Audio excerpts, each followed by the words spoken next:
Well, hello and welcome. We are here for week 5 of season 3 of the WTRL. I'm excited based on the look on your face. Dave told you're excited too.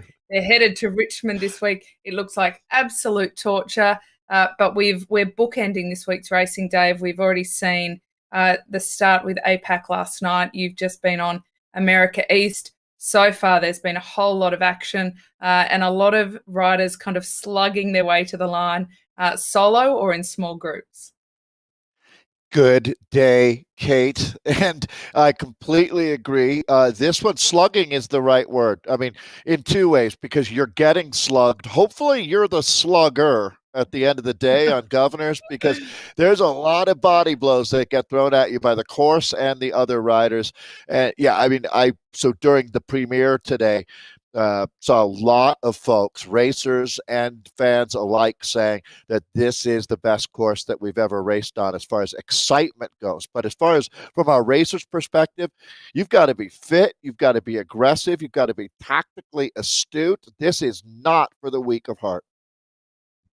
Well, you've pretty much got to be Peter Sagan, really, because of course this Pretty is a World much. Championship course.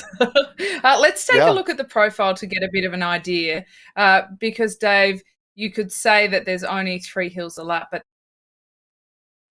Yeah. So what we really see here is about 9K per lap, Kate, and with 3 different pinch points, that being Libby, 23rd, and then Governors. They all are unique. 630 meters long is Libby Hill at 6.2%, but boy, the body blow comes at 23rd. That's a 260-meter long climb, but it's at 10%. And with the fastest through segments, along with the first across the line, we see a lot of action there. There's no points at Governors, but that's where the finish line is. About 9K. So with the A's and B's, we're doing 5 laps, 3 laps for the C's and D's out here. 3 laps was plenty. so tonight we will be covering the Division 3B men and the Division 1A women. This profile shows us, oh, this is nasty, isn't it?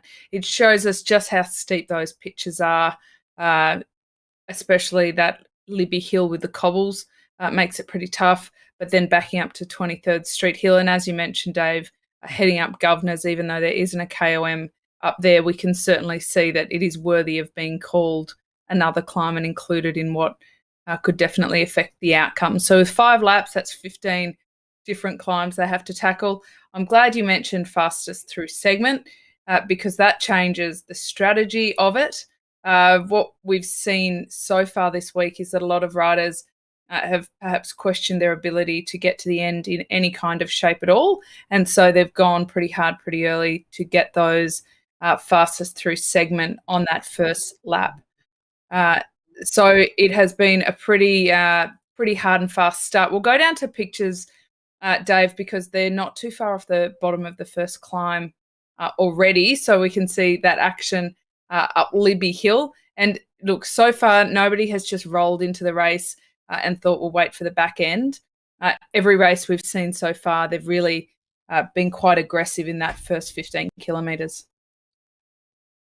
Yeah, and I tell you, this first trip up Libby is a heartbreaker for a few riders because they'll go hard enough that I would expect some riders will get blown out the back. So let's start identifying the cast of characters that we've got for you. So as Kate said, this is the women's A's in the West Division. Velocity Vixen have been dominant. It's really quite a team. The Audi women are a lot of fun. So when you talk about Velocity Vixen, I guess you really start with Haley Gill. Pamela Troyer also has been exceptional. But I really like what the Audi women are about as well. And this might be our breakthrough rider on that team, the Canadian Nadia Gontova. She was phenomenal last week, a real powerhouse, and certainly a rider who'll be well suited to the cobbled climbs that we have here in Richmond. So, yeah, starting to Claire Law also on that Audi team. We mentioned the Thai rider who lives in the Seattle area, Natika, and Samantha Devoir is the other rider on that Audi team. So Jesse Whitaker is a rider on the Velocity Vixen team. That'll be interesting to see what kind of ride she has today. And we get a look at the mighty Jana Gillick right there in the middle of the group. Another rider to watch without any doubt, Kate.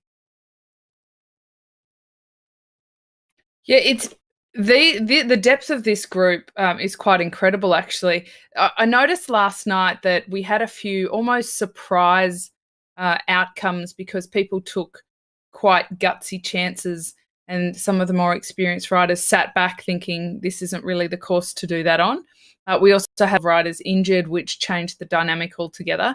I'm interested, probably on lap 2 to 3 here, of whether the experienced riders take it uh, onto themselves to make it more aggressive and string it out, or whether they will be waiting a little bit for that back end.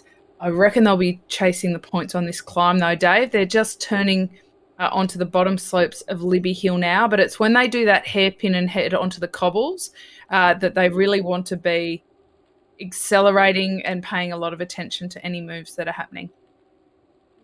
Kate, I'd say the way that the riders approach this course is similar to the way that a dingo approaches raw meat. They don't wait around. They don't. Good analogy. Good They don't. analogy. Yeah, they don't sniff around it, right? They don't paw it around. They just go right for it with the canines, and that's pretty much what happens here with Libby Hill. There's no way to.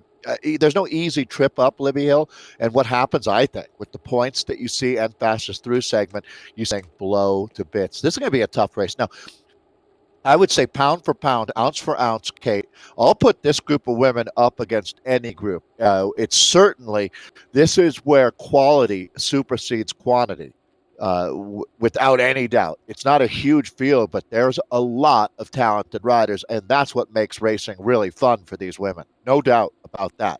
It's a competitive field. It's just we don't have any pack fill here, is maybe a good way to put it. And here you go, surge off the front. It looks like, is that going to be Gontova? And it is. This rider has got superstar written all over her, and she's already knucking up out here, Kate. Well, Nadia Gontova has been super impressive in the last couple of weeks, hasn't she? She's really put her hand up to be noticed, and she is taking the bull by the horns here. Good drop of the power up there with the feather, but Pamela Troyer safely on her wheel. Looks like she's not going to hang around and get any recovery. She's going to blow right past Gontova, and well, she needs to do because Anna Rogers and Hayley Gill are on their way. So Gontova's not done, actually, Kate. I think she's going to come around here. This is one high-quality rider. As a matter of fact, this is why, and thank you very much, Nadia. I love it when a rider proves you're right. So, Kate, here's my hot tip. I can already tell you this. For the premier teams out there, that is the rider that you want to get involved with your squad for season 4 of the Zwift Racing League, Nadia Gontova. She's got Premier League written all over her. And this is the tip of the iceberg, what we've seen so far, Kate. So that's no secret, but this is where you find out what directors are doing their homework. You know, that's certainly Nikki Cranmer from the 2024 team. She spends a lot of her time watching races just like this. I hope she's watching tonight, because I would guarantee you that she'd be interested in getting Nadia's email. That was a good move from Troyer to come up onto the back wheel and not to hesitate too much. But the most impressive part of Gontova's performance there, I think, is that she didn't get rattled by that at all. She just took it in a stride and almost stuck to the tempo and the plan that she had in her mind and kept going, and then was able to come back over the top. So that shows a lot of strength, but more than that, a lot of composure. And on a course like this, you need a lot of composure. It's terribly intimidating lining up to go out. The question is, will they go on with it beyond the 23rd Street climb? They're on that now. This is another opportunity with reasonably fresh legs for that fastest through segment. And it's Troyer who is taking it upon herself to go for that. She is well and truly in the orange, on the move away from Gontova. Gontova is now not responding to that. She's not let her have it, but I think she's acknowledged that that gap is too big as they approach that KOM banner. So Troyer will take the points there. That is a 1 each for those riders, for Troyer and Gontova. And if we notice the other chasing group, they're only about 4, 5, 6, 7 seconds back. They're kind of in ones and twos. But I think they'll regroup, Dave, now that they've had that crack at that fastest through segment, and possibly things might settle down now for a couple of laps until the end, because it is a long race today, over 45 kilometres, and so it's quite a long way to go solo. And what we have seen is a lot of solo riders, but not until the last lap of this 5. Pamela Troyer's avatar looked me squarely in the eyes, and it was terrifying. She looks tough. Man. So Pamela Troyer She's looking right is at you. Canadian. I'm going to guess that she's from Vancouver. Yeah, looking right into my soul. Okay. She's not messing around. So this is going to be a breakthrough ride today for Pamela Troyer and I. There have been changes over at Zwift Power, and it's funny. And so I thought I was all up to date with all of my logins, but I need to learn more about Pamela Troyer, where in Canada she's from, because these are 2 Canadian riders now. And again, you're going to see a lot of that. Canada, I'm going to guess, is the most well-represented nation that we have racing out of this America's West. So these 2, yeah, this comes back together, Kate. But these 2, if they put their minds to it, and especially with the fact that Velocity Vixen, well, I guess they want to do better than just winning. They must be looking to think sweeping the podium out here, because normally I think you would let this go, but not today. They're gonna try to stack the odds in their favor, it looks like. And I don't blame them, to tell you the truth. Those are the cards. That's the way I would play them. Yeah, I just taken a look at Pamela Troyer's profile, Dave, and I've got to tell you, I'm a little bit shocked because between Gontova and Pamela Troyer, who are both kind of showing us how it's done, you'd probably be surprised to learn that they're level 18 Zwifter for Gontova, so hasn't been on the platform that long, and she's only done 8 races. So that shocks me. That's she's so Zwifter. Good so quickly. Yeah. It's a pretty rookie Zwifter. And similarly, Pamela Troy has only done 25 races. So we were looking at some of the APAC riders last night, going through it with a fine-tooth comb, and some of them had 150 races under their belt. And that helps you explain why strategically they're so sound and, why they were riding really efficiently. But these pair, they just have the guts to get out there and give it a crack. This is a very big warning sign. I think you're right. If Nicola Cranmer's watching, she's probably got a highlighter at the ready, circling their names, definitely. She's had alerts go off on her phone, and some rider produced more than 400 it's going watts crazy at the minutes. Moment. Yeah, right. Exactly. Credit to those directors that are watching right now, because both of these riders, if they have that ambition, which I would certainly think they would.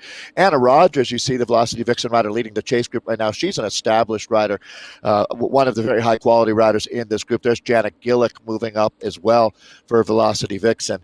This team has been phenomenal. It's Audi that is looking to punch above their weight out here. The team sitting in second. That is Gontova here. I wonder how close these 2 live to each other, if they know each other in real life as well.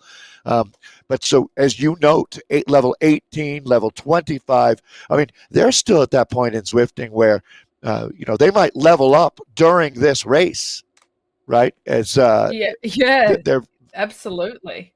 I mean, the difference is Anna Rogers is a level 50 Zwifter. So she has, and oh my goodness, Dave, she has 633 races under her belt. So when Anna Rogers makes it look, when she makes it look pretty easy and like she's all over it, that's because she is. And she's been doing this long enough to know all of the ins and outs, and she would have seen most race scenarios play out with that experience. So we really are seeing both ends of the spectrum. But, that could really come into the fore for Anna, because she knows that there's no point panicking at this stage. She knows she just has to plug away, get back on, not overuse any energy. And Jana Gillick is another one who's also very experienced on the platform. So we can expect that from her as well. She's got 190 races under her belt. So not quite the 633 of Anna Rogers, but certainly more than the 8 or 9 of Gontova. This pack behind, I don't see any panicking going on. I think that they're actually quite in control. It's clear that both Gontova and Troy have very good climbing legs, plus are very motivated to make a bit of an impact and a dent in the racing.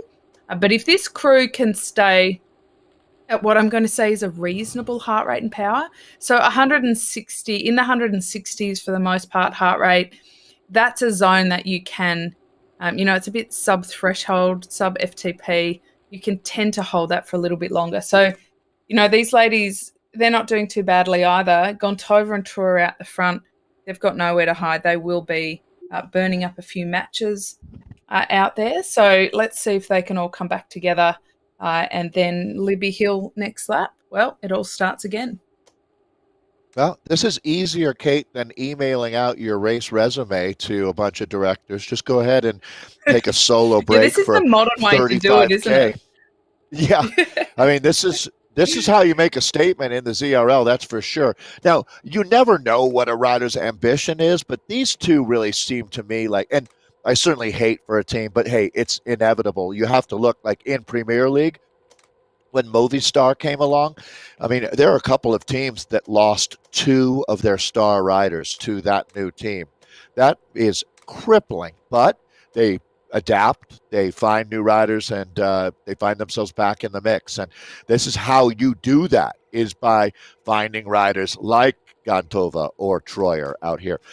Kate, if I just threw this race in front of you at this point, you had no context as far as how much racing had happened or what remained, you would probably guess that you were looking at the last 5K of a really tough day in the ZRL. But we are really basically a quarter of the way in here. This is a really hard day. Yeah. It is. I haven't actually had the chance to Zwift between APAC last night because of our time zones. That's overnight for us, and we can see the men just lining up in the pens down the bottom. So a couple of seconds, and they are off as well. I haven't had the chance to jump on the bike, but I thought after watching these that I would love to jump into Richmond and do a few comparative little efforts just to bring a bit of context to what we're commentating on, because I think it's always good when you've been watching the pros zip around there to get on there yourself, realise that you're a minute slower over a 300-metre section, and it changes context for it all over again. Or two, Dave, maybe, depending on how big our lunch was, maybe. See, I don't use a standard clock. I use a sundial when I'm gauging myself against these riders. It's that big of a difference. But you're right. It is really, so this was something that Nathan, our producer and the man behind Zwift Community Live, was talking about, like a rider like Freddie Ovett. So you're going to see on Libby Hill that timed sector. And, times probably, we saw some 108s coming out of the men in the men's Bs that we were covering earlier out of America's East. Well, a guy like Freddie Ovett does it in 57 seconds, around thereabouts. Oh, yikes. And you think about, yikes. That, or some folks, I'm not kidding now, who are doing just fine, they're in shape and enjoying their ride, will take 3.5 minutes to do that. Yeah. It's the perspective is quite able, actually. Like sometimes, and I'm sure you've done it, Dave, even with your sundial, you think, I actually felt pretty good today, and you take a bit of a look at your segments and you're like, personal record, booyah, high-fiving yourself, and then you go and look at that dreaded tab where it compares you to everyone, and you close that fairly quickly. I don't look. I think it's bad habits. I don't know if I'll continue to look, to be honest. Well, and then I mumble something about, this is Z power, people. These, and then just leave it at that. Right.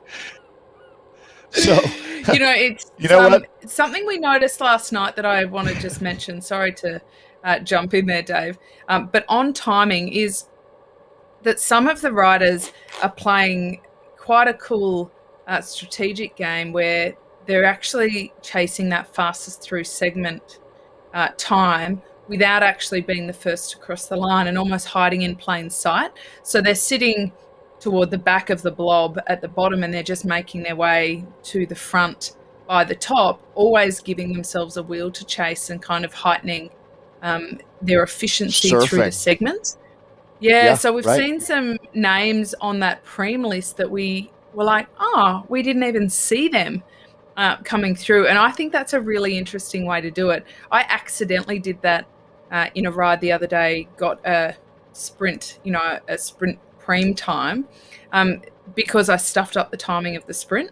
And so I ended up having to work a lot harder. And I went across the line in about fourth, I think, but ended up with the fastest time. And it reminded me that there's so many different ways to approach this kind of racing and attracting these kind of points. So some of the teams that think a bit outside the box are in a pretty good position to get some great points overall. So now they've turned that corner onto Libby Hill, Dave. It's not long until the cobbles.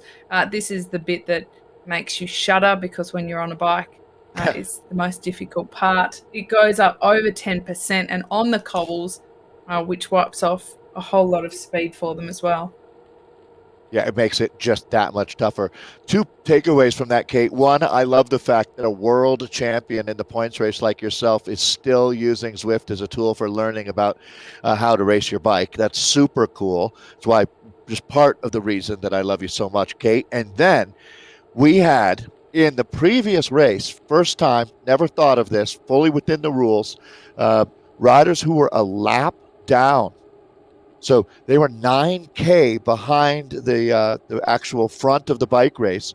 They jump in that group before a fastest through segment and take the segment because they have been resting. And it was completely within the rules. Yet I had never thought of that. It was discussed, and so be it. That was the way it was. Isn't that fascinating? I feel like there might be a loophole that gets closed. That's an absolute loophole. 100% loophole. Yes, absolutely. I mean, yeah, that's an interesting one. Gontova again, Dave. Pamela Troyer, these pair continue to be at it, but Gontova has opened up a decent break here to Pamela Troyer. This is playing out very similarly to last lap, except this time Gontova is making sure she does it all on her terms.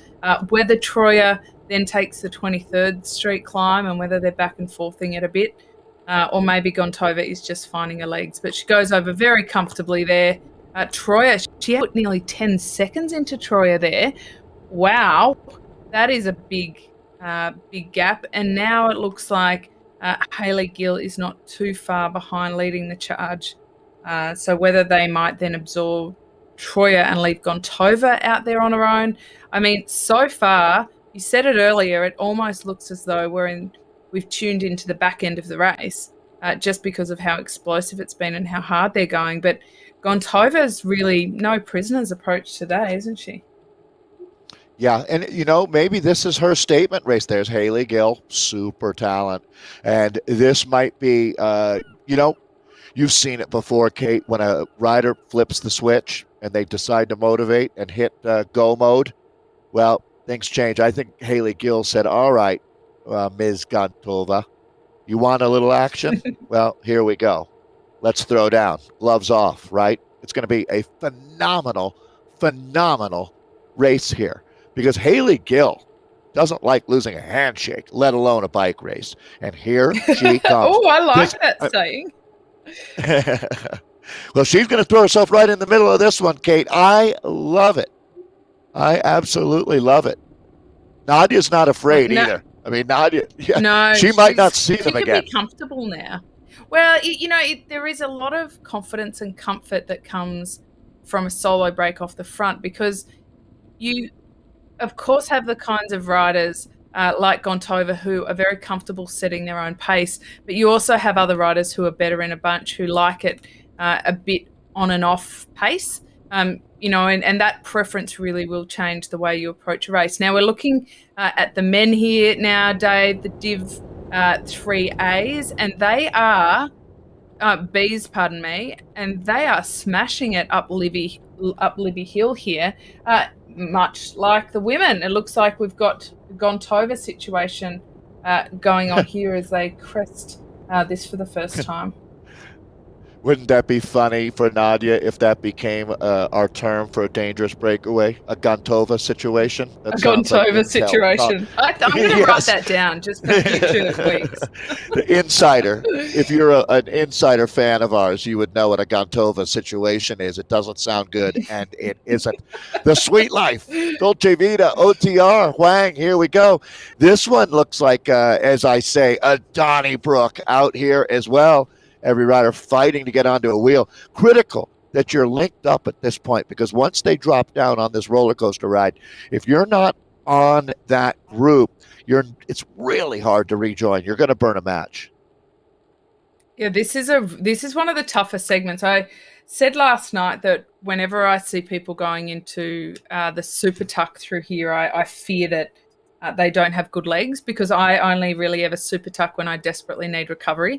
But a lot of people came back and said, no, they use it. Some of them said they use it to then pedal backwards to kind of get a little bit more feeling and blood back into their legs after the constant push up Libby Hill, and also 23rd, of course, does a lot of damage. So you can't just look at the screen and think, oh, this is a little bit of trouble here. You kind of have to get to know each individual rider. Now, they've turned onto 23rd Street. They've hit the bottom, charging, all in the orange.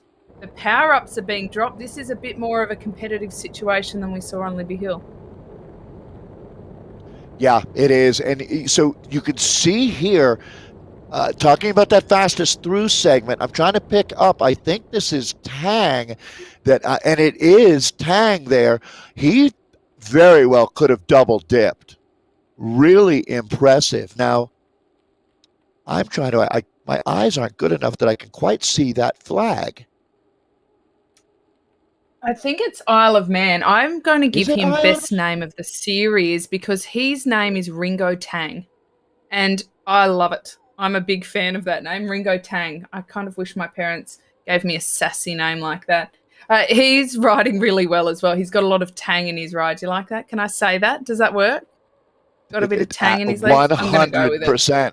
100%. I always used to laugh with Ina Yoko Teutenberg about the Yoko part in her name, and her parents were fans of the Beatles.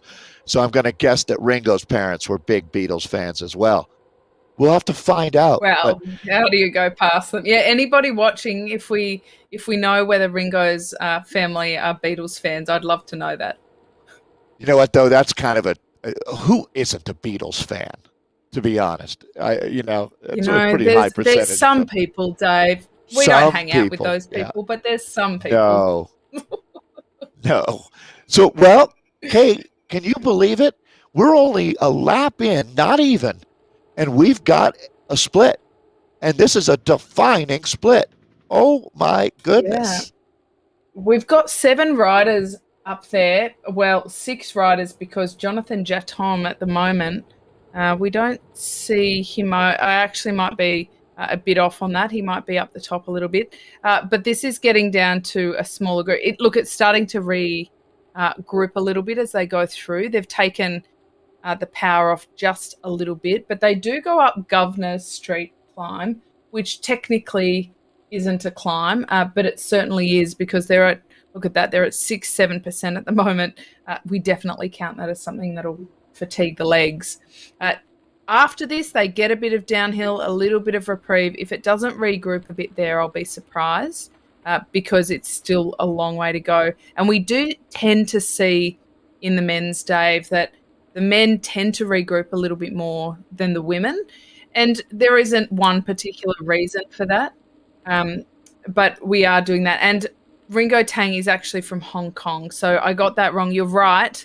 The flag is very small, so I got that a bit wrong. But yes, Hong Kong rider for Ringo Tang, certainly sprinting like a demon this evening. This is a much bigger group, Dave, isn't it? How quickly the tides change, because now we're looking at about 30 riders who, for all intents and purposes, appear to be getting a little bit of recovery even as they go up this climb.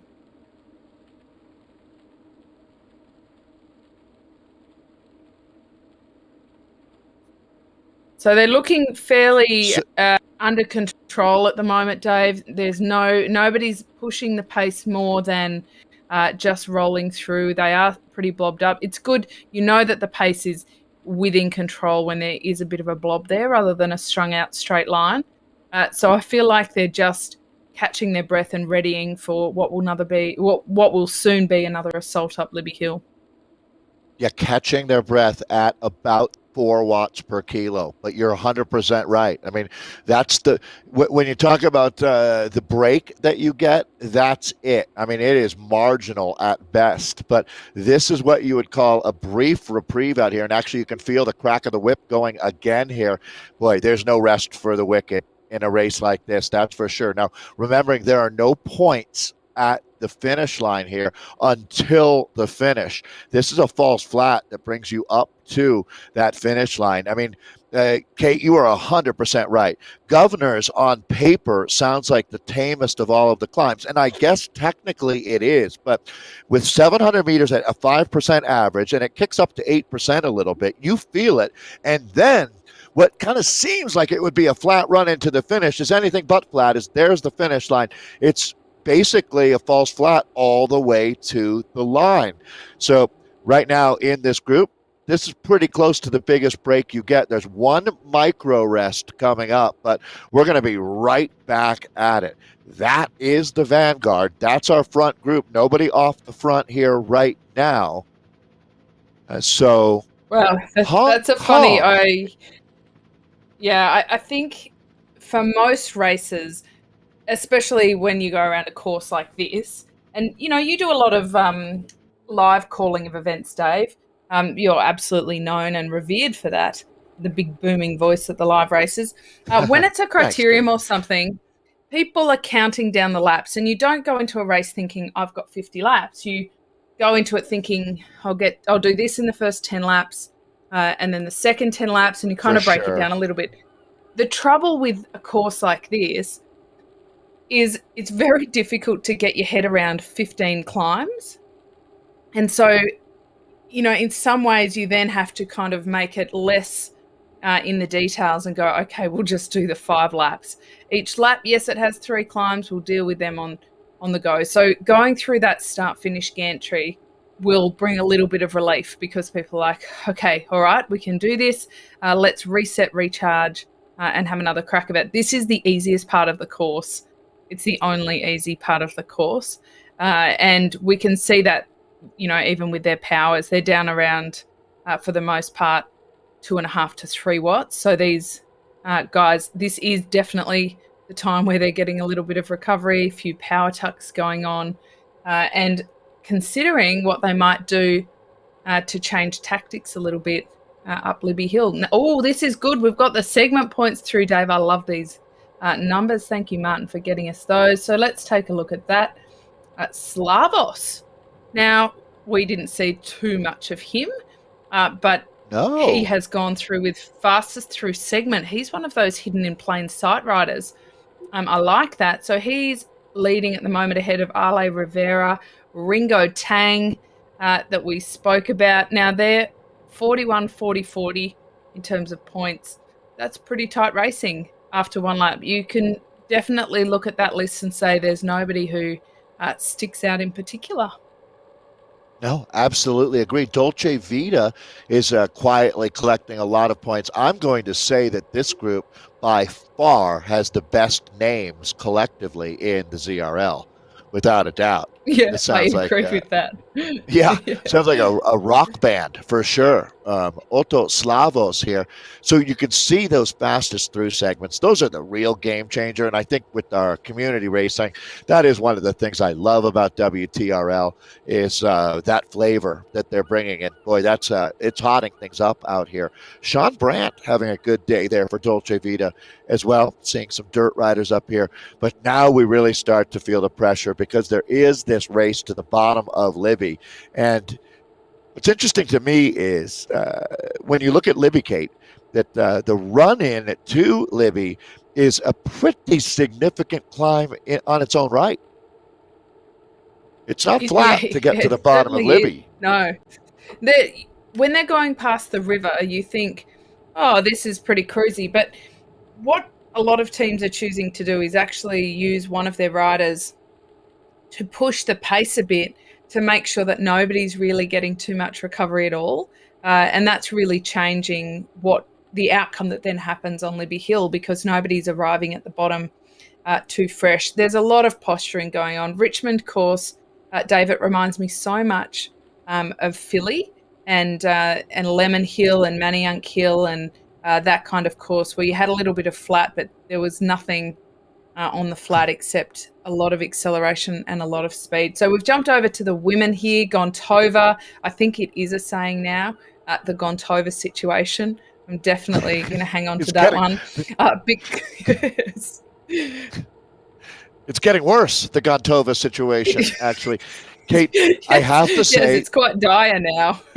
Yeah, call in the National Guard. Kate, the first place I ever remember seeing you race was announcing on Lemon Hill at the Philadelphia Classic, which is one of the races that did a good job of helping put women's racing in the limelight. We always have a lot of work to do, and clearly Zwift is doing it better than anyone out there. But to all of those places, I've had a chance to announce Lemon Hill, Manayunk, and on Libby Hill in my career. That makes me actually super proud. So you should be, Dave. I think I'm proud of some of the things I did racing, but I'm starting to actually get more moments in my commentary career and things that I get to witness other athletes that are as big or bigger highlights than anything I did on my own. So it is interesting. I mean, we are in a pretty privileged position to sit here and watch the races, and not just the Premier League, but we're sitting here talking about the Gontova situation, and fast forward a couple of years, she might be one of the World Tour's brightest shining stars, and we'll be like, yeah, we knew about that years ago. So go, right. Nadia, go. She's so far ahead, Dave, at this point. What? And you know what? That was exactly the thought I was having before you went into it was, we could very well be looking at a rider who becomes a big star in the World Tour. You just never know. And it's been pretty interesting. I mean, look what Jay Vine is doing. He goes from having people writing emails into Zwift. This came up saying, hey man, this guy's, this isn't real. I was out riding and I saw his numbers. There's no way. Well, finished second at Tour of Turkey, and you can't fake those numbers. He really backs up everything that he did on Zwift. That Tour of Turkey ride where he finished second place was awesome for this platform, esports and Zwift. Haley Gill, she's also awesome. So this is the chase that we're looking at, because Gontova's 37 seconds up the road right now, Kate. Haley Gill and Troyer. Now, that's great for Audi, but the name of the game is team points, and Velocity Vixen are back at it. Riders in second and third right now, and damage being done to the rest of what is, well, now I'd call this Chase 1, and there's a second group called Chase 2 at this point, if I was the commissar. Yeah, Haley Gill is going to catapult herself further up that segment point table. She's sitting in fourth at the moment, but she's accrued a few more points going over in second there. She's doing it a little bit of a harder way than getting those fastest through segment points, which are huge. You can see just the impact that has on the overall. No, it's not too late to still potentially get one of those, but it is unusual in the back end. Over to the men, Dave. They are charging now up Libby Hill, but it's still a pretty tight pack. Yeah, actually, it might not be for long, though, Kate, to tell you the truth, as this could do some damage, as Brandt here of Dolce Vita, the Sweet Life, is going to pick up the first across the line. Let's see what happens behind him. There's going to be some casualties out here after this last trip up Libby. Now, there's always a general regrouping before we hit the bottom of 23rd, and actually, I've learned from Nathan now, Brandt is in a little bit of a precarious, now he's smart. Rejoining this group before they swoop by you at the bottom is the way you do it. That was well played. Good Zwift grab from Brandt right there. Yeah. Trying to hold them off doesn't work. Up there. No, when you're going down a climb on your own, you don't you aren't able to achieve nearly the same speed as a charging bunch behind you. And if they catch you halfway down or catch you at the very bottom, it can often be that crucial moment where you, without meaning to, lose a couple of lengths and end up having to chase, even though it's more of the draft effect than anything. So that was very good thinking by Sean Brandt. There's a couple of different ways to recover after an effort like that over the top, but it seems to me like he knows what he's doing and has been thinking about his strategy for today. So Sean Brandt, Dolce He's going to do it Vita, again.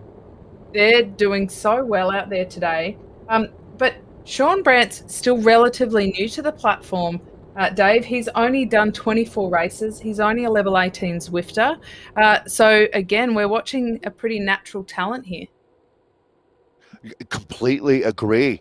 So, all right, Tang again, Ringo and Fuego. What a ride Tang is having. And this is an interesting moment. Now, again, I'm going to take a step back here because we do have a long ways to go. This is going to be 46K of racing over 5 laps. So they're on lap 2. What you were saying earlier, how you break down this race in your mind, because this is like taking a bike race and then inserting 15 brutal intervals into it, which is what each climb is like. So now they can keep checking boxes next to these climbs as they work their way into the middle part of the race. But obviously, Tang is going to be part of the final conversation today. Well, remembering that really Tang and Brandt are actually on the same team with Dolce Vita, so they're deploying some pretty good team tactics there. Ippolito, also Dolce Vita, he's now gone to the front and rolled just off the front, actually, causing a little bit of damage. So it looks like they're very well coordinated in how to get through this and do some damage. And Gurgley has been one of the strongest riders out here. He with O'Leary there are now trying to chase back. So this is quite a moment here. What a dynamic we've got going as we take a look at Gallo again. This is the Division 3B men. And what a race this one is shaping up to be here. Front group now back in. Boy, Dolce Vita is the team in blue. There is the Argentinian flag. Nice to see that. We're getting a good mix of nations out here tonight.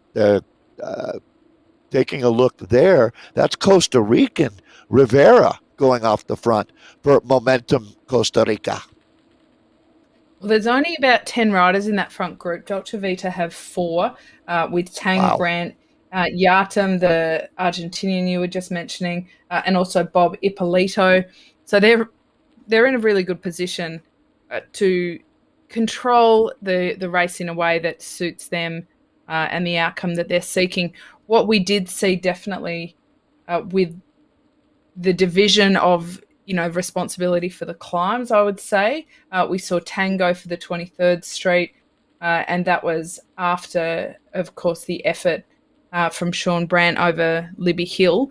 So it seems like they've got a bit of a divide and conquer kind of mindset heading out there, and it's working for them very well so far. We've got the women in the bottom corner, and they're both on a very similar part on course, but the women are actually a lap ahead.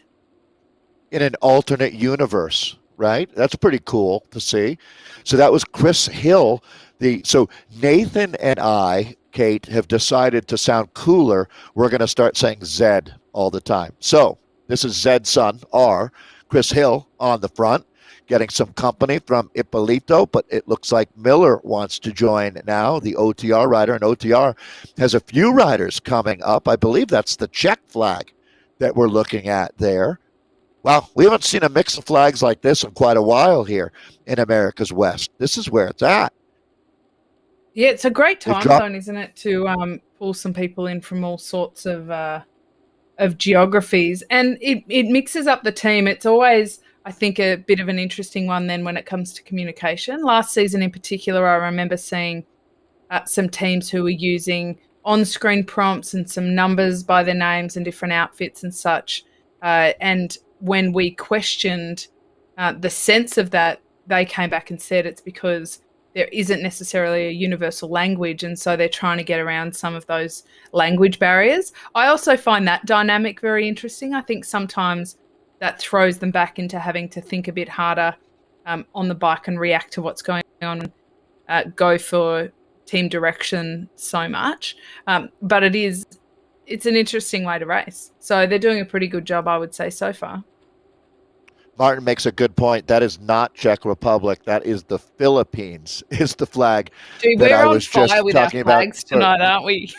Yeah, yeah, Hong I'm Kong for struggling. Isle of Man, Czech Republic for the Philippines. Now, I don't want to. The Isle of Man was not me, just to be clear. But I will No, that own was the me. Czech That was Republic one. mine. Yeah, right. So yeah, we will get a flag book though. At one point, I thought someone was from Diver Down, which yeah, then I knew I was in trouble. So, all right, looks like they're going to be rejoined here, Kate. I see a second group now, hot on their heels. So you don't see too much of this in the ZRL. But the reality is, this second chase group is about to make contact here, and we'll reshuffle the deck a little bit. This is Wang with OTR that we're looking at. One of the riders sitting up here in the vanguard, the front group, or nearly. Little gap being closed right now.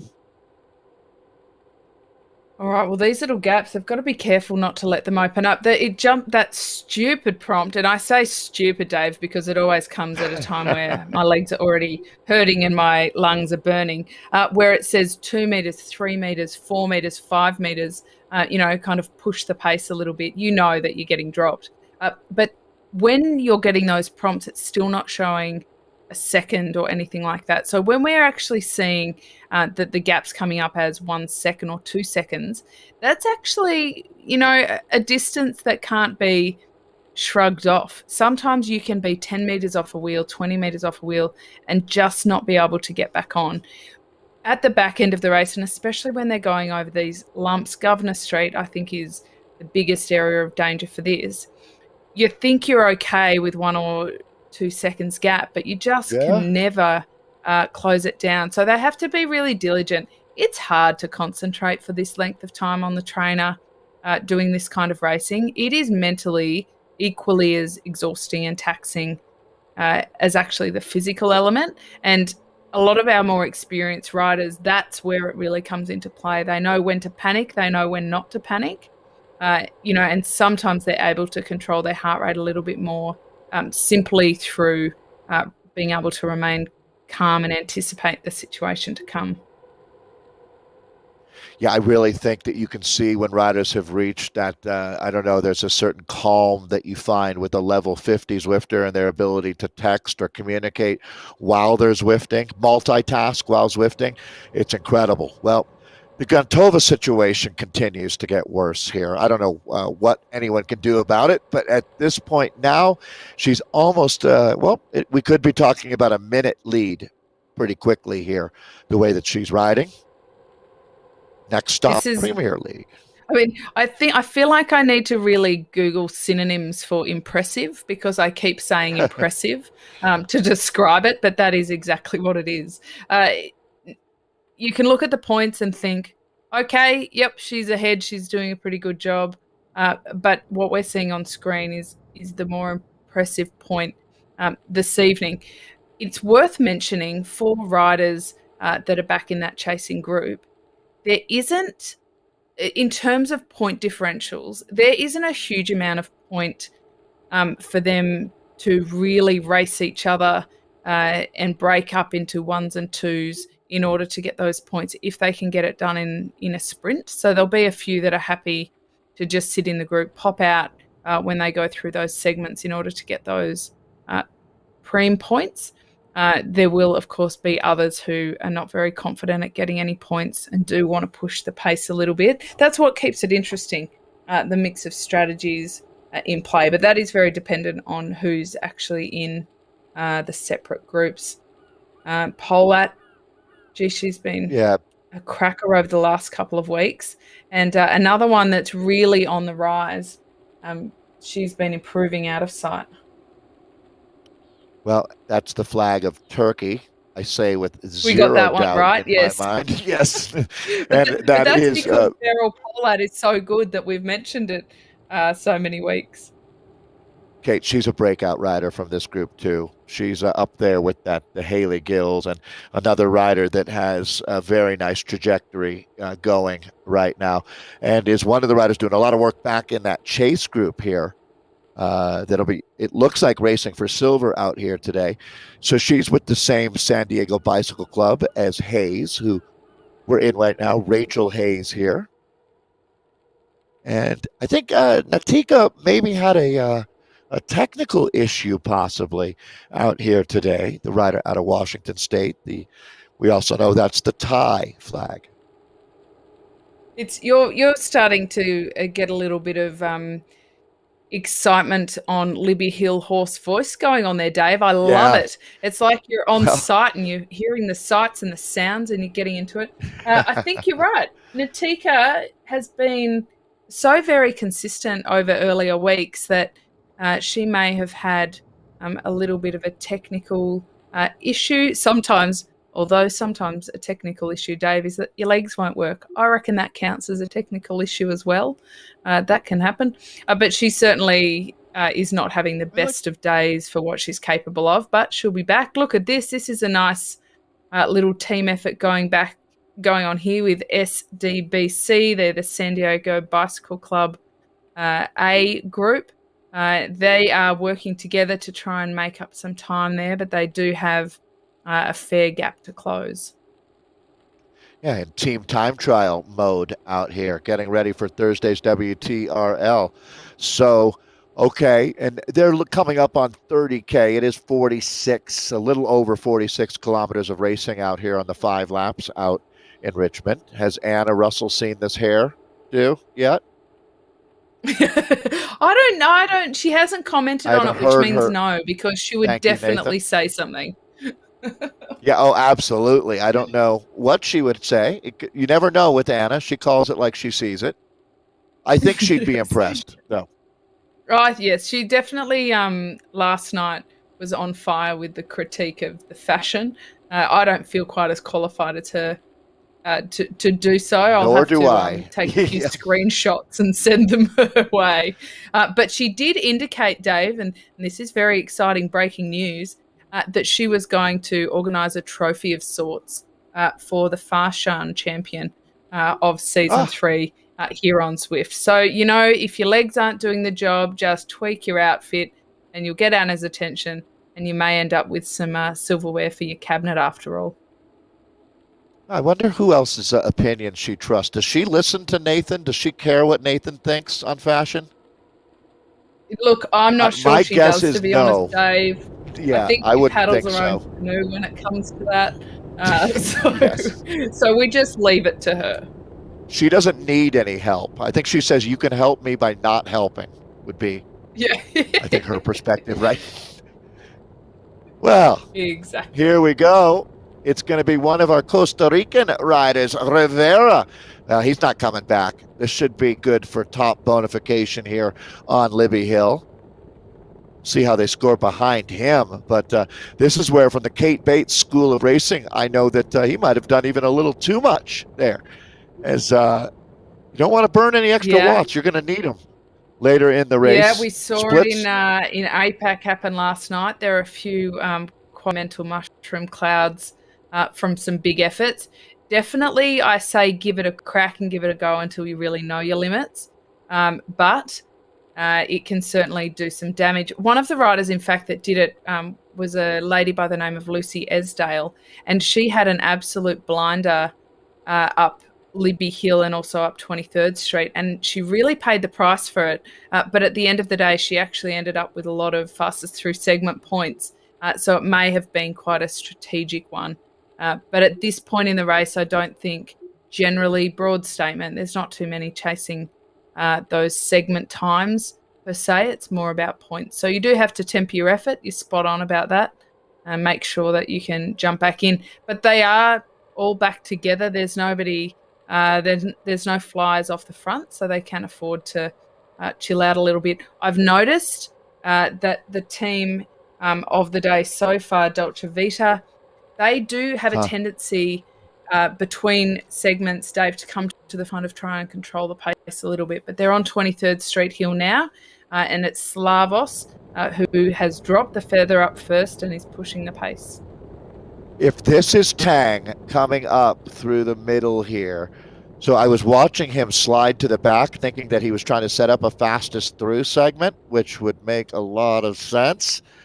As all right, but there's so much action here, as Rivera is clearly going to be a guy to watch in the final as well today, Kate, no doubt. It's always amazing to me how things regroup, but they do time and time again here after that 23rd Street. But now we start that descent, get ready for Governors here. They'll be looking at 2 laps to go for the men. Just over the halfway mark in terms of pure kilometres. They've still got 7 hills to go, really, so not really too far past halfway when it comes to the actual climbs that they have to go over. I always think when they're this deep into the race, there's a lot of survival going on. So sometimes we see a bit of a shift in tactics. It's very easy to say, why would they do that? Or that's not the smartest thing to do. But they don't have all the tools at their disposal like they did in the first lap or 2 of the race. So we have to consider how they're holding up as well. Yeah, you're down to survival mode by the last lap out here. And that's a very good point, Kate. I really would sign off on that. A lot of times the answer to why didn't they do this, which seems so obvious, is, well, they can't. Their legs are cramping. I mean, they are really in trouble right now. This is going to come back together, but it's not a big group at this point. It's been rugged racing out here. I used to always hate it when somebody would ask me at the end of a race day, like a media, why I didn't do something, because 9 times out of 10 the answer was because I wasn't able to. But I felt like, at the end of a disappointing race, I didn't really want to have to explain that I just couldn't do it. I thought that was pretty obvious. But sometimes it isn't that obvious, actually. Sometimes it looks like you missed an opportunity or didn't take it. And it's doubly as hard when we're just looking at their avatars. We don't get to see them rocking and rolling or any facial expressions to kind of give us a bit of a hint of how they may be going. Kate, I had the opportunity to be in a finish line scrum after Mark Cavendish was beaten at Tour of California. And a reporter asked him, why didn't you win? And Mark Cavendish said, what paper do you write for? And the guy told him the paper. And he said, why don't you write for the New York Times? And I was like, point made. Point made. We're all doing the best we can out here, right? Yeah. And you don't win every race. Yeah, I think Cav knew how to turn it around on him. Yeah, and I'd be confident to say that poor reporter didn't ask another question like that again. We all learn, right? No matter what side of the sport we're on. We all have good days and bad days. Definitely. I'm having a bad day with flags. I think that we've come to that conclusion already. I'll up my game on that one. We're watching the men come up. I think they're on Monument. Governor. What am I saying? Monument. On Governor. Here, and I can't help but say it. I've been doing it since last night, Dave, in a bit of a oldie English kind of way, like governor. Hey, that's governor. the only way I can really. Yeah, hey, governor. Right. It's just how it comes out. They are almost recovering up here. We talk about it that it's a hill, it's an uncategorized hill, and it is tough. But the reason that we repeatedly have been saying it looks like they're getting a little bit of recovery is because they're not racing it in the same way that they are racing up Libby or 23rd. They're certainly a lot more in a group there. We're over to the women because the Gontova situation continues. It's now more dire than ever. She's coming into Bell Lap. It is. She's now also leading the men's race. She's now. She's raced out of this world into. Yes. Well, good for her. I'm going to do some research before next week, Kate, on Nadia Gontova and find out more. How old she is. I believe she lives in Vancouver, is what I was told. Natika was giving me some. Natika was the first person that tipped me to watch for Nadia, but to tell you the truth, that tip wasn't really that needed because as soon as Nadia turned a pedal over, it was pretty clear that this was a real talent. And I mean, she's still making 4.5 watts per kilo. I mean, this is something special, folks. We're gonna hear a Because lot more she's not about just Nadia. out there because people aren't chasing her. You know, she's This is out what there she because does. she's putting Right. out incredible performance. This is her steady state effort, right? There's no panic, there's no pressure. I mean, she could give more. We're not finding that extra 1% because she doesn't have someone that she's chasing or being chased. So this is a natural state effort for Nadia Gontova. And I mean, you can see she's making 5 watts per kilo at times out here. If Exceptional. I've just done a little bit of a Google stalk on her. Sorry, Nadia, but I'm very interested in what's going on. And it looks What like did she you find out? may have a bit of a history in rowing, be quite a proficient rower, which makes a Huh. lot of sense. It's a very big crossover to cycling, and we often see some of the athletes jump across. It may not be her. If it isn't her, then there's a Nadia Gontova out there who's also from That's British her. Columbia, who's That also a sensational rower. So that really does add up, Kate, to tell you the truth. It is one of the most counterintuitive things that rowing is a sport, obviously, a real high value on precision.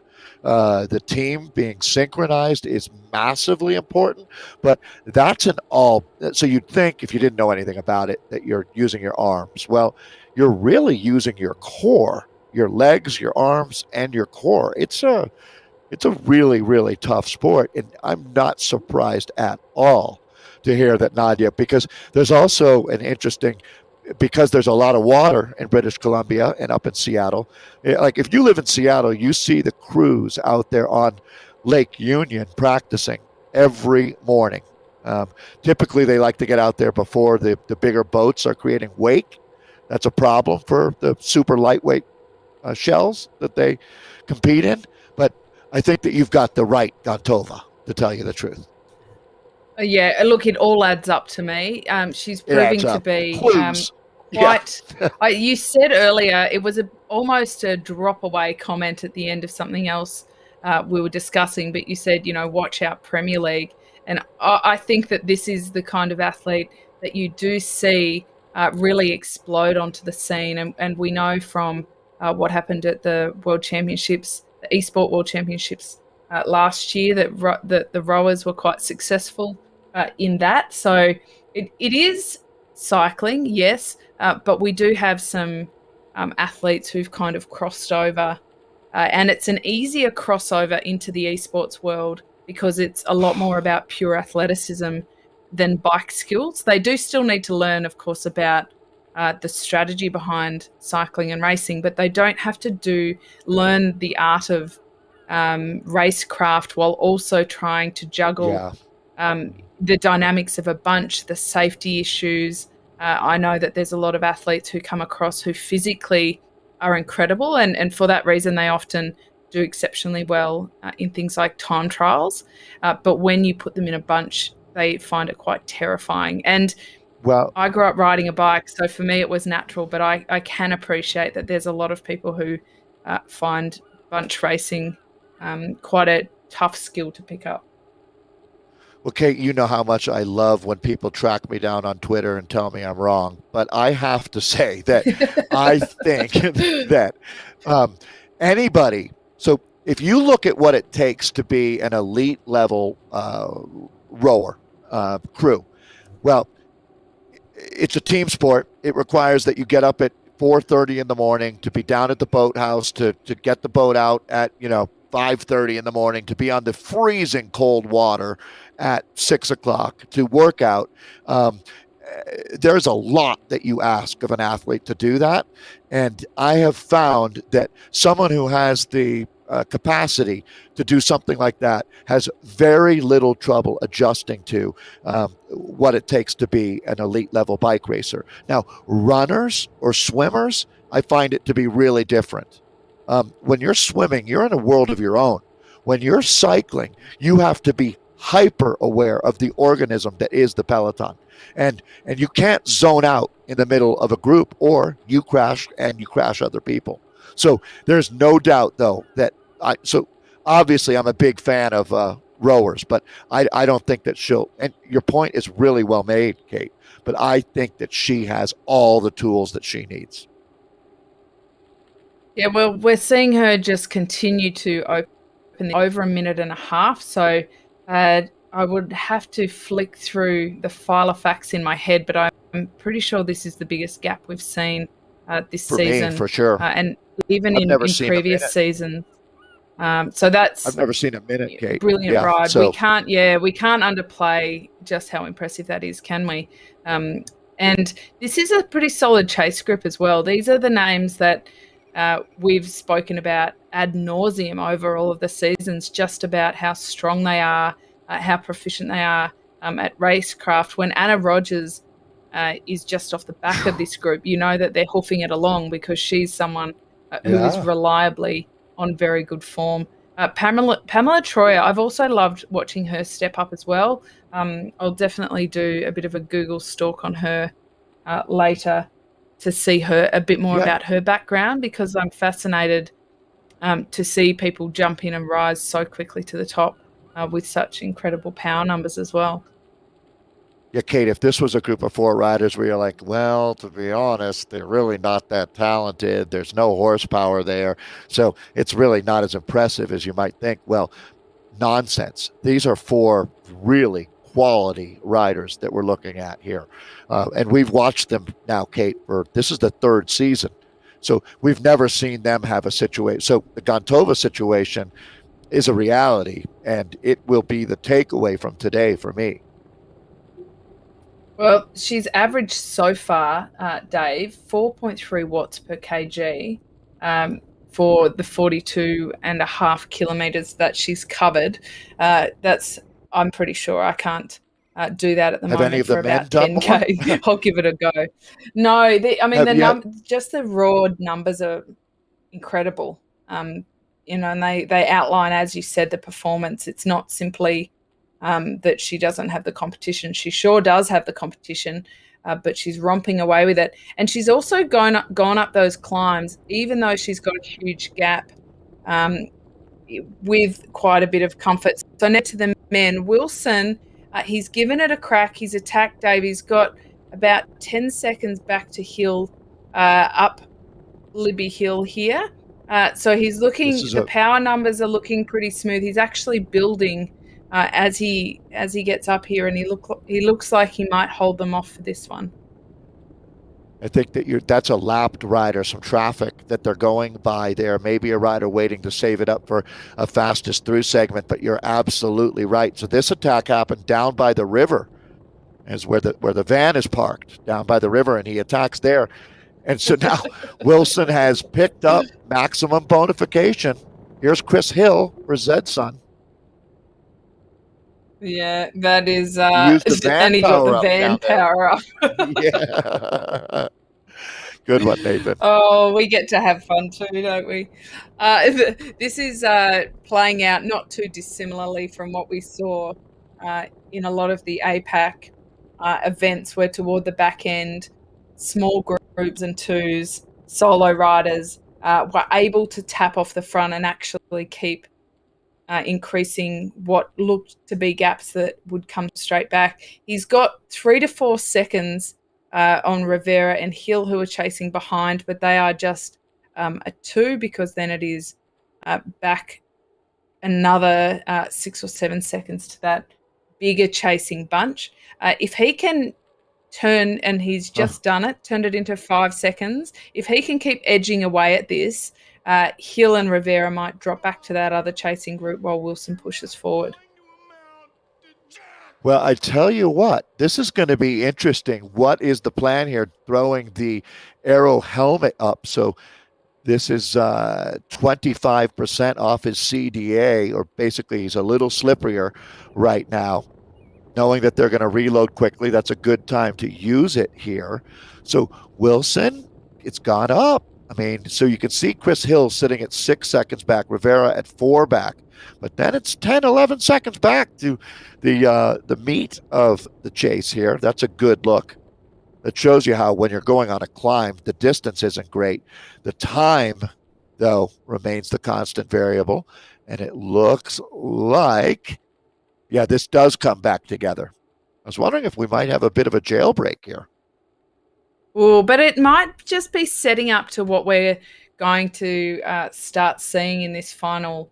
They're just about to hit the final 10 kilometres now. So they have a lap left to run still. And I think that with these kind of gaps opening up and still 3 serious climbs left to go, you definitely can't.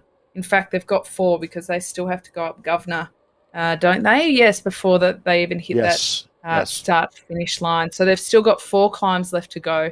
With this many gaps opening up, obviously there's a lot of fatigue that hasn't crept in, it's lurched in, and it's all over them now. They can't escape it. It will be very hard to close down those little gaps because it's a little bit all the men for themselves at the moment. Seduante having a great ride out here for OTR. The Philippine-based rider certainly showing himself. Wilson also high level being shown out here. A 3-rider group coming together. That's dangerous.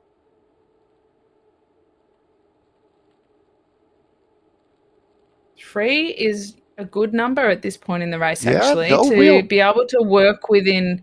I find that smaller groups on such dynamic courses, and when I say dynamic, I mean nasty, really. On such a dynamic course, it usually is a good balance because you're able to understand how the others are feeling.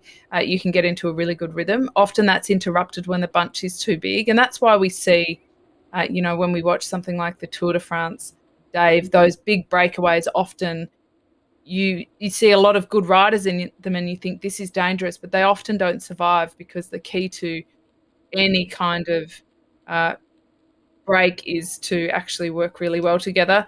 We'll flip to Gontova because the Gontova situation is about to wrap up, Dave. She's about to take this out, and that gap has gone out to nearly 2 minutes. So what an incredible ride from Gontova. Well, this will go down as the greatest individual performance that I've seen in the ZRL. That is for sure. I'm expecting I'm going to imagine that Nadia tomorrow will have a few teams reaching out to her, as she will be quite an asset, no doubt about it. Nadia, you should be really proud of yourself. Obviously, you've done a tremendous amount of work to get to this point. I would put her up against any of the women that we have in the Premier League right now. These numbers that she has shown us here, I mean, her average power is going to be close to 4.5 watts per kilo. She's ridden a good half of this race alone. Let's look at the silver medal now. Is Haley Gill going to pick it up? I certainly would think so, as Haley Gill looks to be alone now. And let's see what's going on right behind Haley here.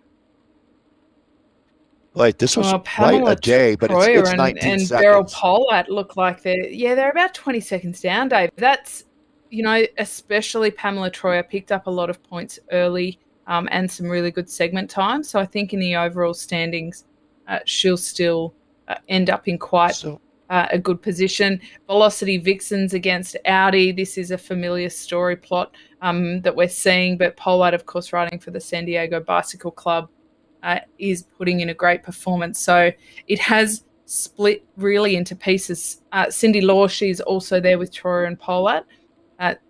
Imagine, Dave, that the bit we're seeing finish on the course today is really a group of 3. That just goes to show what a tough day it is out there for them.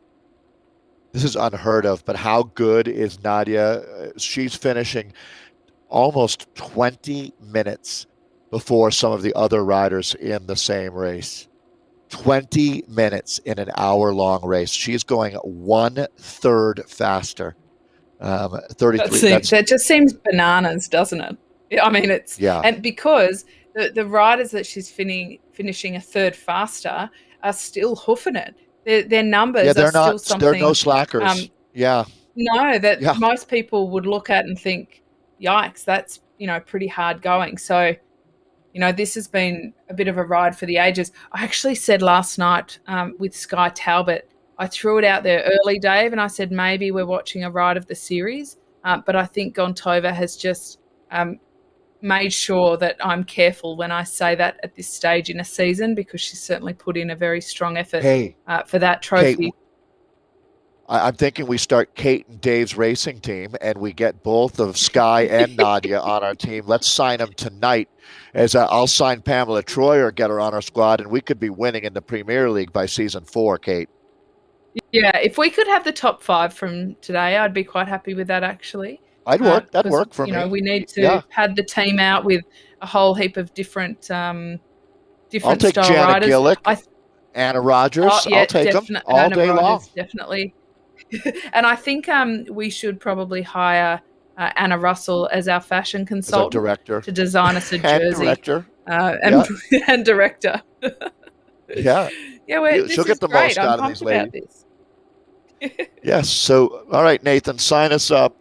Kate and Dave Racing. So this is Rogers attacking now.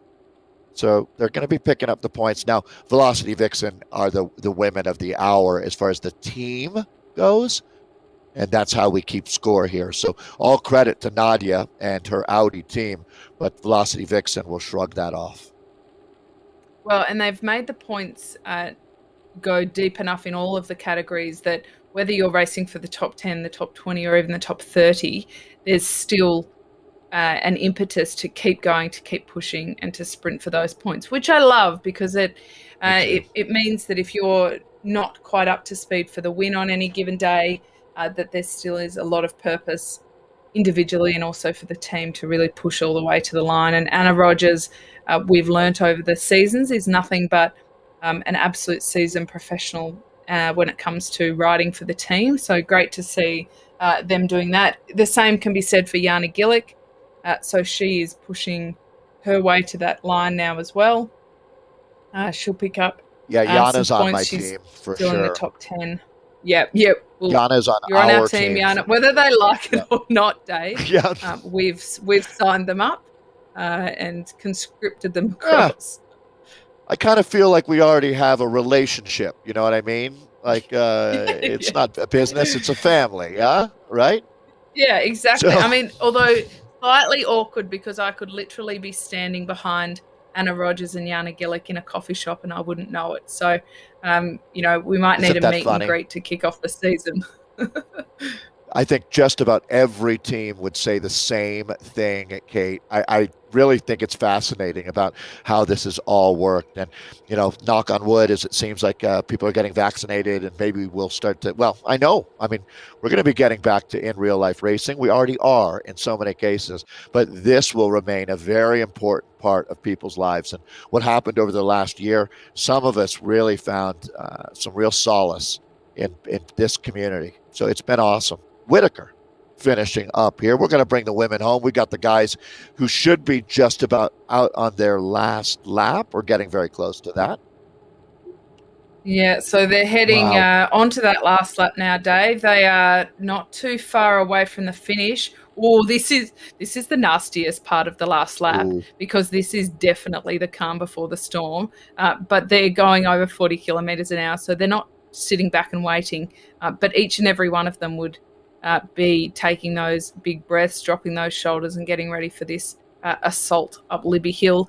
So many gaps opened up in the last lap over these climbs. In the earlier parts of the race, certainly the first half, Dolce Vita were the team that always had the numerical advantage. That has been watered down somewhat because this is a big group. And that Here's an first attack. move, Casey Gurgley, Gurgley. he is taking it by the scruff of the neck. Big attack there into the orange, and that gap has opened up already 2 seconds in about 10 seconds. This will be a hard one to chase back if they don't respond straight away. Gurgley's been strong all throughout this entire race. I would not give this man any leash, and he's running it out 4-5 seconds right now. So the Canadian has gone all in here, Kate Bates, pushing his chips into the middle of the table. Now, is this a play for points on Libby, or is this a big picture race winning attack? We're going to have an answer for you in about 10 minutes. I think it'll be one and the same when you're at this stage, and this is the kind of profile. But the bunch, they definitely are paying attention. I think all eyes and responsibility will lay a little bit with Dolce Vita, given how prolific they've been in point scoring to this point. But Gurgley's certainly given it a good nudge and made them push it a little bit harder than perhaps they were wanting to. It almost came at the time where we were talking about them taking a nice calming deep breath and taking a drink and getting ready for Libby Hill without too much stress. He definitely chose that moment to go whack. And even if this is reeled back, which it does look like the bunch is coming back to him with a bit of pace, he's made them sit up and pay attention. And now nobody gets to turn on to Libby Hill with a heart rate that's anything civilized at all. They're all definitely pushing toward their limits already. Kate, I was just thinking like a boa constrictor, gurgly, right? As you try to exhale and let that air out, he tightens it. But this is now, we've brought Gurgley back and we're moving into a new phase. Watch in the top right-hand corner now. It will start to pitch up and get pretty steep before we even get on Libby. Wilson is back at it, so he has cracked the whip here. He's on the Tron bike here, right on the front. It's who trying to get up with him now. And then you can see Llewellyn is the rider sitting third wheel. Boy, it is pandemonium right now. This is really the last opportunity to do a whole ton of damage, because if you're not in those front wheels, somebody else will attack. And by the time you're heading toward 23rd Street, I have a feeling that it won't be quite the blob that we're seeing right now. Every time somebody attacks, when it comes back, everybody is really paying attention. They're all trying to move up to the front, sort of patrolling it and looking out for what may go next. Once they turn this next hairpin, that's when it gets into the kind of territory that even if you're in the right position and you mean to do everything right, you have to have the legs to back it up. Yeah, and I mean, that's the reality of the situation here. There's no way to fake it on a course that's this tough. Watch this now. They make that turn. These are the cobblestones. Again, it gets even more challenging. This is 630 meters at a 6.2% average, but this is the steepest part that we're coming up, and there you go. Another attack. Yeah, Rivera. This is where it's serious. So, okay, so these guys now, I don't know that it does come back. Well, yeah, it probably does, as Rivera is going to sit up and do just enough to get the points. Smart move here as he's racing with the big picture in mind, Kate. He's not going to overcook it right now. I like to see that. That is exactly what we've discussed about, the art of points racing and making sure just enough, right? Just enough. Yeah, you get it done, but not in a way that will burn too many matches. This is a good group. We've got Brandt there. We've got Tang. This is double thumbs up for Dolce Vita. Already we knew at the bottom of the climb that they'd been in plumb position for the day. We'd seen a lot of them, but this is a very strong move from the pair of them, who have accrued quite a lot of points to date through almost going 1-2 up a lot of these climbs. So with 23rd Street coming up, they're definitely Hill and Rivera certainly need to pay a lot of attention to these two blue-clad riders, because they've got the advantage at the moment with 2 out of 4. You have to be very careful going for these preems here. Another one coming up on 23rd. It's like Making a frozen pizza, Kate. It's like it's fine, it's fine, it's fine, and then it's not fine. It's burnt. Same thing with your legs out here. It's amazing how quickly you blow up late in the race. They've been out here for an hour and 6 minutes, and you're going to make another huge effort here on the cobbled climb of 23rd. So you got to be careful here. You want to do enough, but man, it is easy to blow this one up. And here we go. It looks like we might have Rivera. Boy, he's been phenomenal here, but this is Who coming for him, and it looks like Who's going to make the catch and go by and pick up maximum bonification with Rivera through for second. But Kate, big question now as they come over 23rd. That leaves one final trip up Governors before this one is done and dusted. From start to finish, Ringo Tang has shown us that he's got very good climbing legs, so he's on fire. It doesn't surprise me to see him pop over the top there.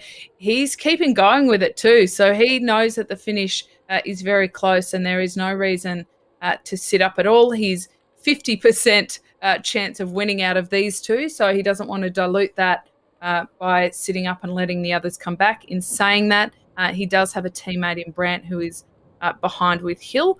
Brant will be letting Hill do the bulk of that chasing. That is the advantage of having a teammate up the road, definitely.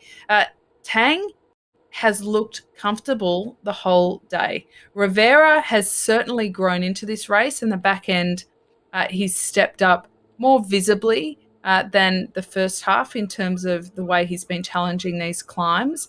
But I can see a little bit of cat and mouse is going to play out here coming into the finish. They can't afford to balk too much, or certainly Brant and Hill will catch up to them. But they're inside this final stretch now, and this is where it gets pretty tough because their heart rates are high, their legs are tired. It does now look like Brant and Hill will rejoin them. Two will become four. The dynamics of the sprint have definitely just changed. This is where, if you're Tang, if you can, you've got to lift the tempo a little bit because these two are going to fly right by you. You want to get into that slipstream, and it's going to be Rivera that's in a little bit of trouble. They've got him on the ropes right now. Chris Hill has also been exceptional throughout today. Well, these are the four riders of the apocalypse that we've got on our screen right now. This is a really good look. I mean, they are lapping riders out here in Richmond. This cobbled climb has just definitely been a day to remember. That is Zed's son rider, Chris Hill, in the black, white, and red. Dolce Vita's got two riders here. As Brant has been exceptional. There goes Tang. There goes Tang. Ringo Tang has hit out. Regulators mount up as I think that Tang is gone. As this looks to me like a race-winning move, Kate. We'll see if they can respond. A great drop of the power up. He's shown us all day how good his legs are, his climbing legs. He's taken the opportunity up this non-hill of a hill up Governor to really make them hurt. They had absolutely nothing to respond to. In the space of about 30 seconds, he's opened up a nearly 10-second gap. They're not even trying to chase him anymore, Dave. They've thrown their hands in the air. They've said, Ringo Tang, it's your day. You've got the legs. They are racing for second now. Ringo Tang, he will take this out today. And what a brilliant ride from him. And I love the pink bike. I'll throw that out there. I'll play Anna Russell for a second there. I love the getup. He's got the best bike, he's got the best name, and he's got the best legs. What a ride from Ringo Tang today. The trifecta. Bike, He's name, got the legs. trifecta. Boom. Yeah. Yes, Good job, Ringo. we definitely have been impressed with this ride. Dolce Vita, they deserve a whole lot of praise for their ride today because the way that particularly he and Brant, they've had a great support team as well, have 1-2'd up a lot of the climbs and really put the onus on the other teams to chase it has been a real sight to watch. But Ringo Tang will go over the line here, Dave, and what a ride from him. Yeah, that was a command performance there from Ringo. They're going to go 1-2 out here. So Brant's going to pick up the silver medal. Looks like Hill will come through for the bronze, but certainly a good sign for Dolce Vita out here today. We'll have a chance to look at our points table after the race. Jetum across the line here for even more points there. So it's kind of just salt in the wound now. This is great racing by a team.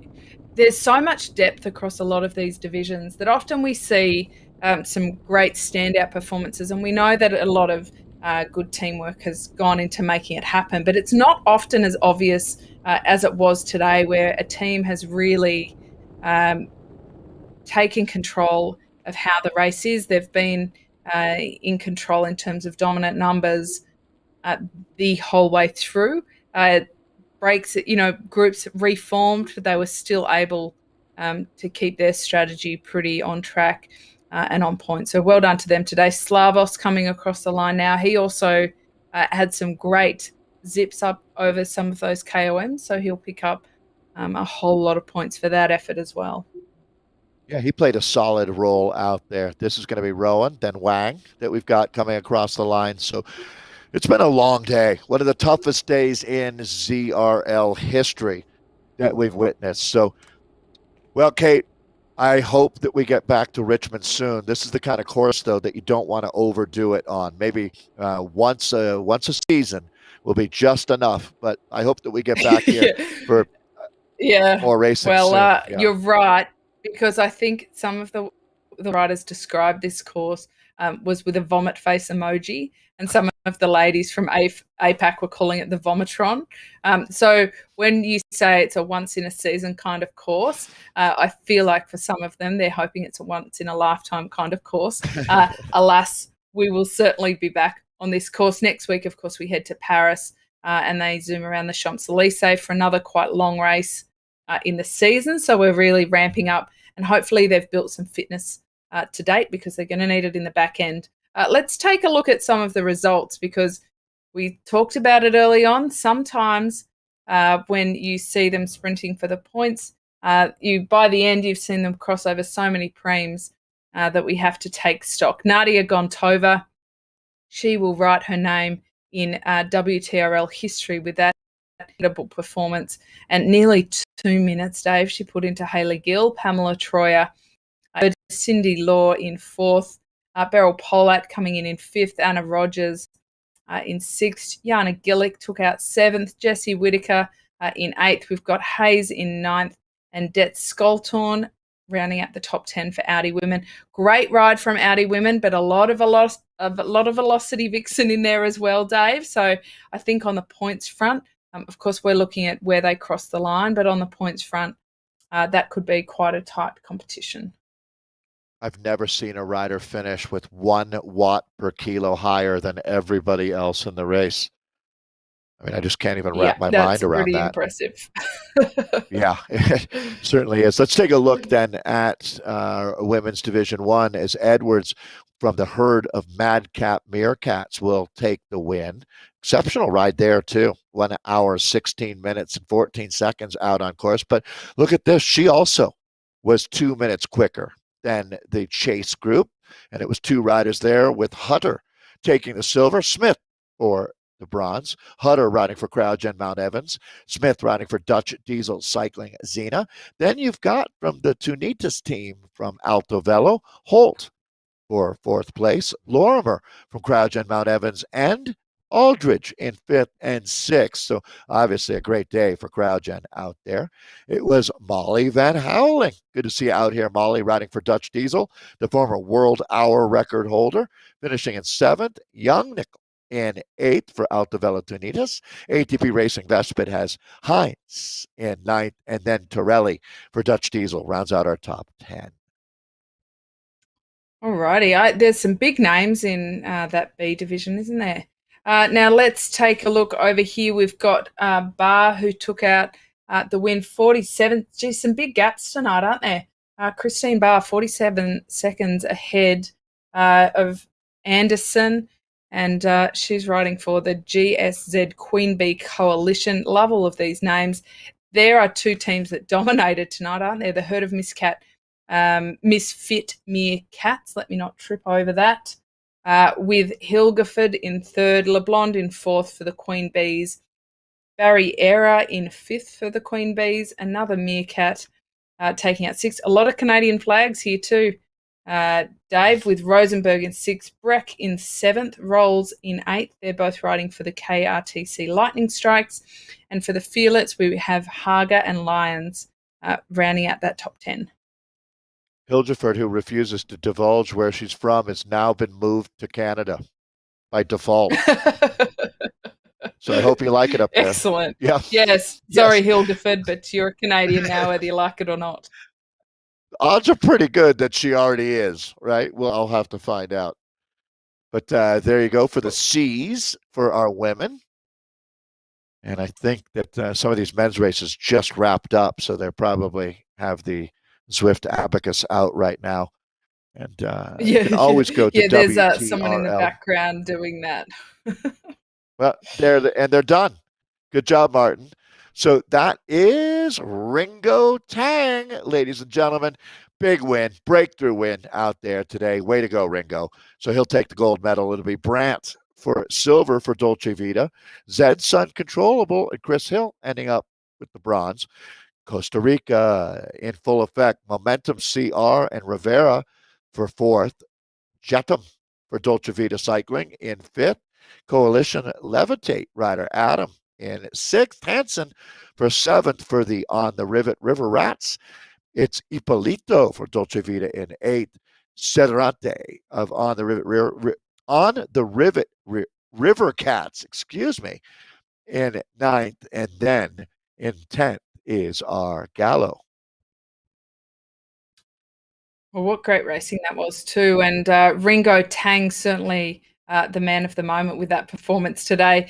Dave, as always, it's been a brilliant week of racing. Thank you so much for joining me, and I've written down some of your fabulous phrases from today because I'm just going to collect them.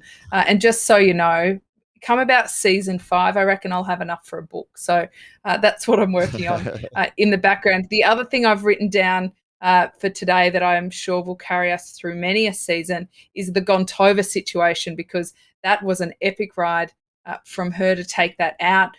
I don't think her competitors will forget that either, so she may have a bit of a tougher few weeks ahead.